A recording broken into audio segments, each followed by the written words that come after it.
Welcome back to another video. Here I'm going to talk to you about the 4 costly mistakes I've made in my detailing business. Now let's get real. I could easily make a list of what, 10, 15, 25? Can I hear 30? Possibly. But we'll keep it down to just 4 mistakes I've made in my detailing business. Now, this Friday, I'm opening up a new online workshop called Price and Sell Your Services. So if you want help with creating your services, pricing your services, or selling your detailing services, then click on the link down below to join the waiting list to get notified on Friday where to enroll. Other than that, let's go ahead and get started with this video.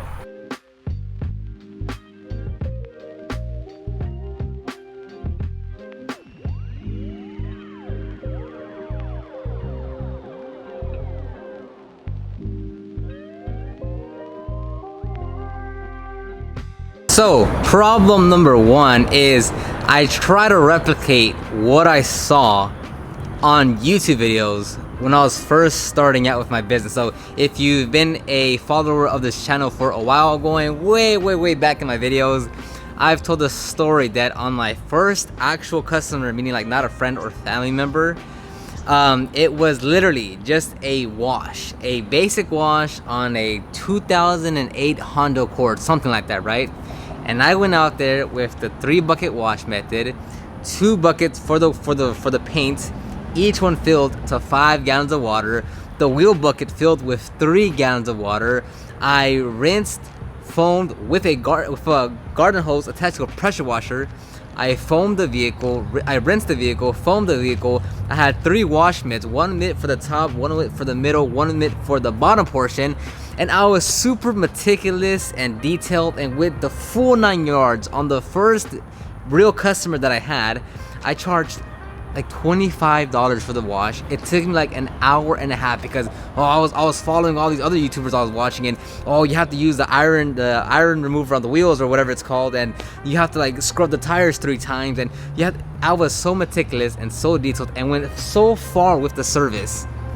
And that's what I did literally for months on the customers that I was getting. I would go the full 9 yards. I would do everything that I saw on the YouTube video because, hey, well, they're doing that with their customers, so I have to do that with my customers because I'm only offering the top quality service, and anything other than the best, well, I'm not going to do that.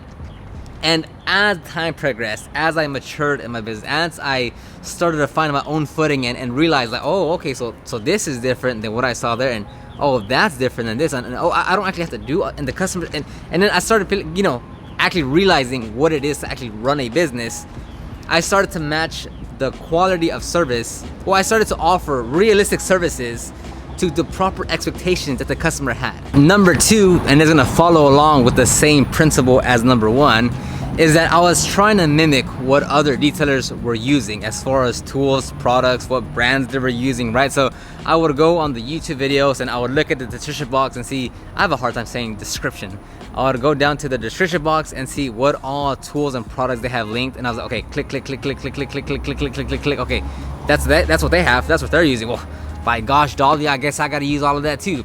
And I went there for all the YouTubers that I was watching. I'd go to the detailing forums, and I would see what they would be recommending on the threads. I would see the YouTube videos, and I'd be like, okay, well, they're using that, so click. I gotta add that to my cart. How much is it? Oh, I can afford that. Yeah, let me get all that too. And again, I was basing everything that I was thinking I was supposed to do based on other videos. And don't get me wrong, YouTube videos help. Advice helps, guidance helps, right? But there's a difference between like just needing help to solve your specific problem at your current time, and then basically just mirroring what someone else is doing because you want to get their success, because you want a business like theirs, and you're literally just copying and pasting what they're doing. That's something I try to stay away from as far as the advice that I give you. Like, hey, like this works for me. This is what I'm doing in my current situation in my business at this given time. 6 months from now, it might be different. When we're making 10,000 to 15, when you're making 5 to 7, like things will be different in so many phases of your business. So it's working for me right now. What I have works right now. For instance, we had the Aqua Pro Vac, that was working great. Then we had the HP60 Spider, that was working great. Now we have the Prospector 500, that was working great. And at each phase, it was working for what it was. But if you just look at me every single time and you're like, oh, he has a new extractor, well, I gotta get that one. Oh, he has another drill, I gotta go get another drill. Oh, he has that, I gotta get that.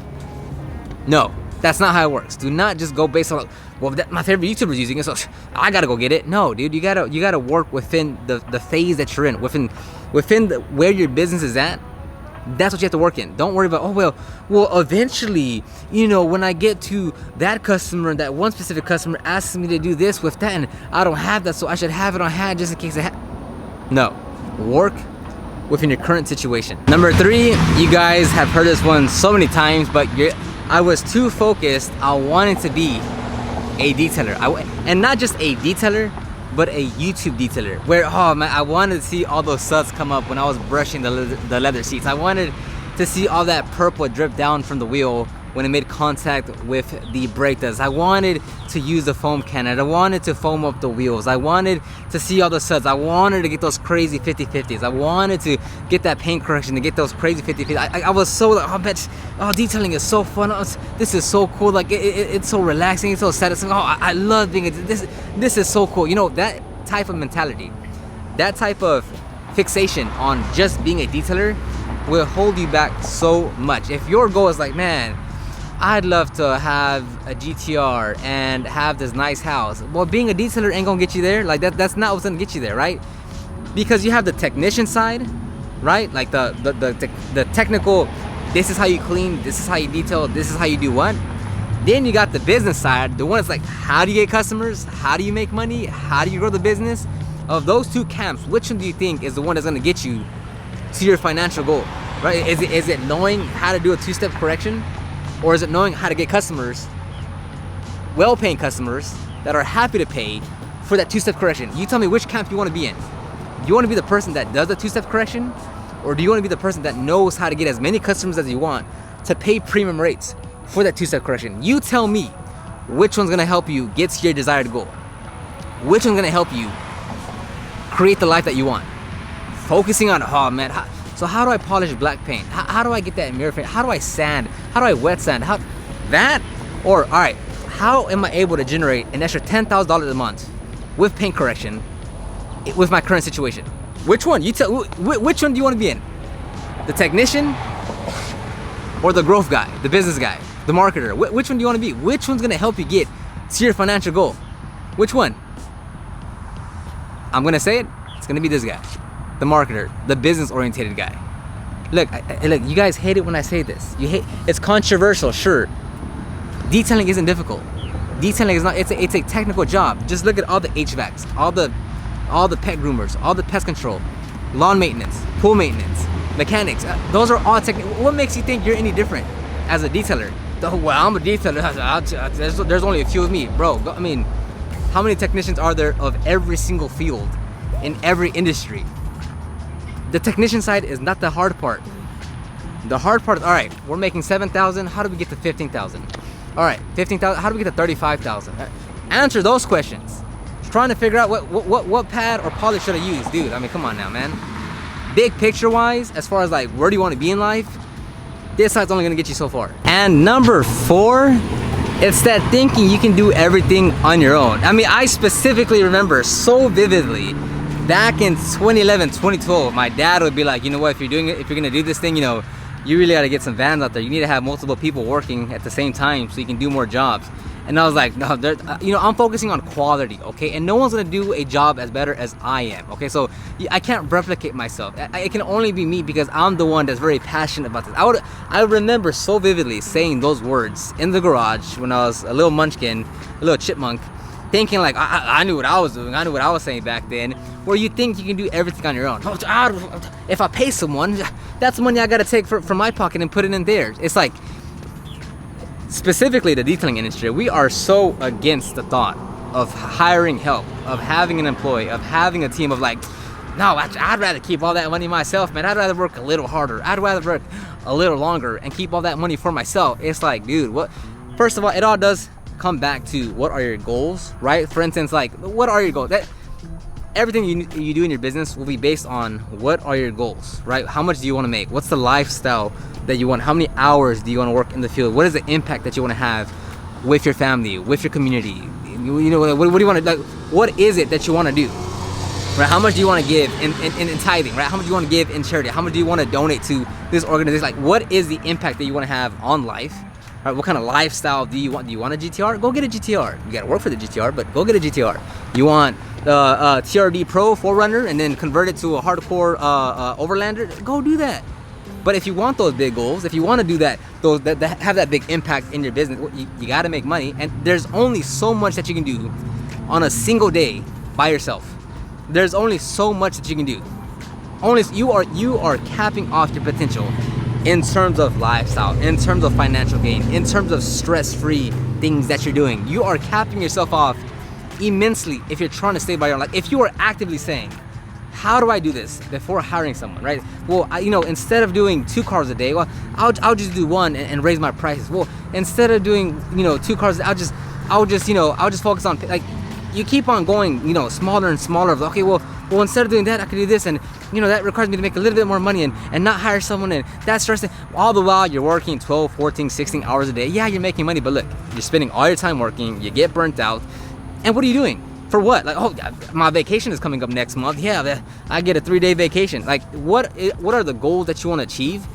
But I'd say 9 out of 10 times you can't do it. And not only you can't, but you shouldn't do it alone.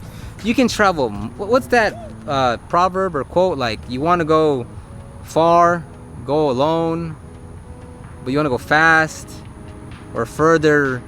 This was like 2 people. I don't know, something like that. But anyways, you know what I mean. Like, you shouldn't have that mentality of like, I'm always gonna stay by myself for the rest of time. Even just one, with just one other person on your team, just one other person, it opens up a whole bunch of possibilities and flexibility on what you want to achieve. It's as simple as that. Like, you can't do everything on your own. You just can't, and you shouldn't have that mentality, because like the amount of stress or problem that you have can be alleviated by getting help, right?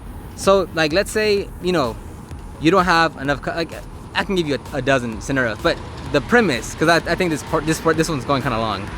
The premise is, yes, you have to be on your own for as long as you need to get your revenue up, to get your finances straight, right?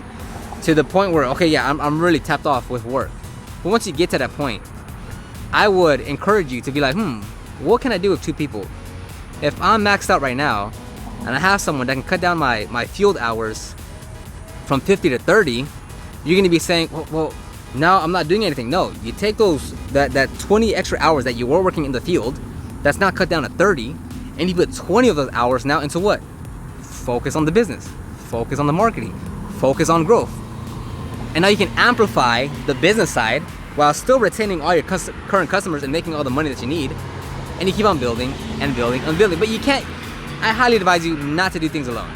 You're gonna cap off your potential so much. But those are gonna be the 4 mistakes I made when I started my detailing business. Hopefully you took something away and you're able to apply it into your business, because remember, I'm not the only video you're watching. You've probably watched 5 other ones. Stop watching videos. If you have a problem, you learn something, implement, iterate, and keep on going. No video is gonna be perfect. Stop procrastinating. Stop saying, put 1 more video and then I'll start. No, shut up, you're not. Just go start right now. Go start this weekend. Go clean someone's car, charge $5, and you're now in business. All right, so check the description box down below for any of the guides. So the ultimate guide to start your detailing business, or help me get to like 900 downloads per episode is my podcast, the Detailing Business Class Podcast. All that will be linked down below. I'll talk to everyone on the next one.